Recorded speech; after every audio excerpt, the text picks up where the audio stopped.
The silence of deep space had never bothered Admiral Ethan Cross. He stood on the bridge of the UNSS Thermopylae, Earth's flagship and the crown jewel of humanity's defense fleet, watching the sensor arrays light up with contacts that numbered in the thousands.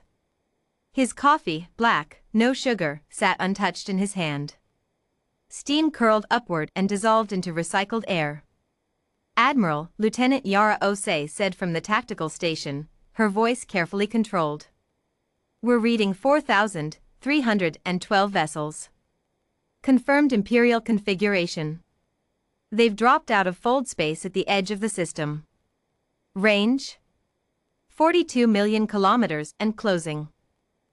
At current velocity, they'll reach the Mars defensive perimeter in 6 hours." Cross finally took a sip of his coffee. "How many of ours?" 308. The bridge went quiet. Everyone had done the math. The ratio was approximately 14 to 1. Nobody panicked. That surprised outsiders, always. They expected humans to crumble at the numbers.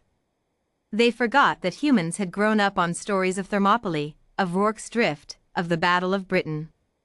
They forgot that the human nervous system, subjected to enough war, didn't break, it adapted. Cross set his coffee down. "Get me a channel to Imperial Command." Across 42 million kilometers of vacuum, Supreme Marshal Zyrex Thorne received the communication request with something approaching amusement.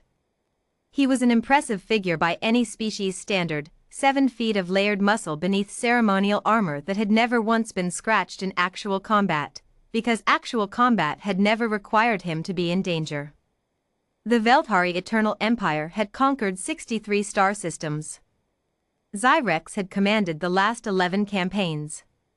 He had never lost. Not a ship. Not a soldier. Certainly not a war.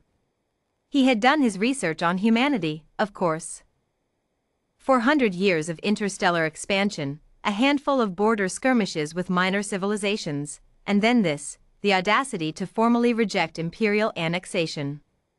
They had sent back the treaty documents. And signed. With a handwritten note at the bottom that Zyrex's translator had rendered, somewhat bafflingly, as, "Thanks but no thanks." Humanity. He accepted the channel. The human who appeared on the projection was unremarkable. Medium height, medium build, short hair going gray at the temples. He wore a plain dark uniform with minimal insignia. He looked, Zyrex thought, like a clerk. Like someone who managed inventory. "Supreme Marshal Thorne," the human said. "I'm Admiral Ethan Cross, United Nations Space Command. I wanted to speak with you before this goes any further." Zyrex settled back in his command throne. "A courtesy transmission. How civilized. I suppose you wish to discuss terms of surrender." "No," Cross said. "I wanted to give you one last chance to turn your fleet around." The bridge of the Imperial flagship Eternal Dominion went very still. Zyrex stared at the projection for a long moment. Then he laughed, a genuine, full laugh, the kind that loosened the tension in his neck. Around him, his officers joined in. The sound rippled through the bridge like a wave. "Admiral Cross," he said, when he had composed himself, "you have 308 vessels. We have 4,312. Our ships outmass yours by a factor of 6. Our weapons technology exceeds yours by 2 full generations. Our shields have never been penetrated. Our targeting systems have a documented accuracy rate of 97.4% in live combat conditions." He leaned forward slightly. "What, precisely, do you believe is going to happen here?" Cross looked at him through the projection with those quiet, gray eyes. "You're going to find out," he said, "what we've been doing for the last 30 years. He closed the channel. It started 6 hours later, at the Mars perimeter. Zyrex had expected a defensive formation, ships arrayed in overlapping fields of fire, the textbook response to an overwhelming numerical disadvantage. He had countered such tactics before. They were predictable. Effective up to a point, but predictable. Instead, the human fleet scattered.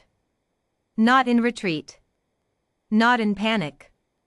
They scattered deliberately, 308 ships spreading across a volume of space so vast that targeting them individually would take hours. Each ship went to maximum thrust on a different vector, and then, as the Imperial fleet adjusted to track them, the asteroids moved. Zyrex did not immediately understand what he was seeing. The belt was a navigational hazard, nothing more. Rocks. Ice. Debris. Standard Imperial doctrine was to route around it. But the rocks were accelerating. "What is?" his tactical officer began. The first volley hit before he finished the sentence. 308 human ships, each trailing thin lines of energy that connected to mass drivers buried in the asteroids, buried, Zyrex would later understand, over the course of 30 years of quiet, obsessive, paranoid preparation, fired simultaneously. 1 billion tons of iron and nickel moving at a significant fraction of the speed of light does not care about shields. It does not care about armor plating. It does not care about the engineering awards that went into building the finest warships in 63 star systems worth of conquered civilizations. Mass is mass. Velocity is velocity. The physics are not negotiable. The first wave took out 600 Imperial ships in 90 seconds. Zyrex was screaming orders before the debris had finished spreading. Return fire, but the human ships were moving, always moving, no two on the same vector for more than 40 seconds, and his targeting computers were optimized for enemies who held formation, who stood and fought, who followed the logic of conventional warfare. "They're using the debris clouds," his tactical officer said, voice cracking. "They're hiding in the debris, our own ships." A second volley. This one was different. Not asteroids, something smaller, faster, harder to track. The humans called them kinetic penetrators, he would learn later.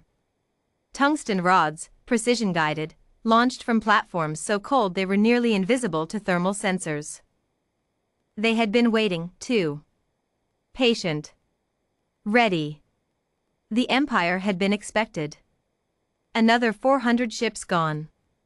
Zyrex tried to adapt. He was not an unintelligent commander.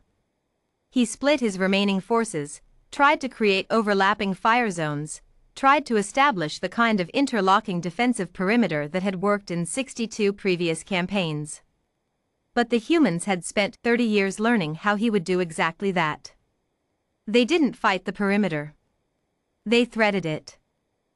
Human ships moved through gaps that should not have existed, that could not have existed without precise pre-calculated trajectories that had been run through simulations 10,000 times on computers built specifically for this battle. Cross had known the geometry of his own solar system down to the meter. He had turned the entire system into a weapon.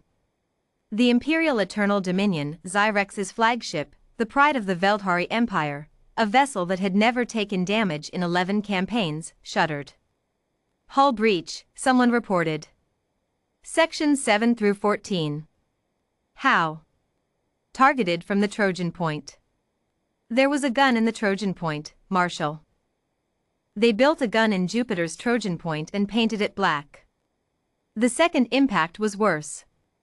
4 hours and 17 minutes after the battle began, what remained of the Imperial fleet, 206 ships out of 4,312, turned and ran.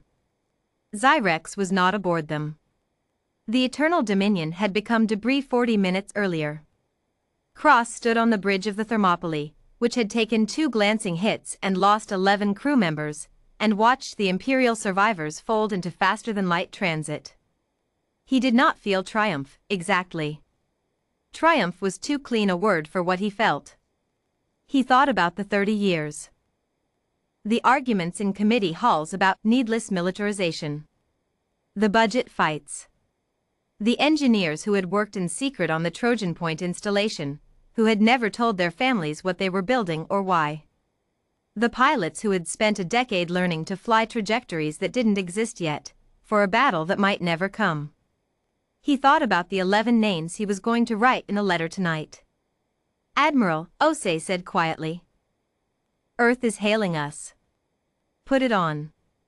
The channel opened to a wall of sound, cheering, crying, 1,000 voices and 1,000 languages, and somewhere in the middle of it a child's voice asking, "Did we win? Did we actually win?" And Cross let himself close his eyes for exactly 3 seconds. Then he opened them. "Send the following to Imperial space," he said. "No encryption. Broadcast on all frequencies." He paused. "We're still here. Come back if you want. We have more rocks." He picked up his coffee. It was cold now. He drank it anyway. Outside the viewports, the debris of 4,000 Imperial warships drifted in slow, silent clouds across the face of the solar system, a monument, a warning, a message written in the only language that empires, in the end, ever truly understood. Humanity had been here for a while. It intended to stay.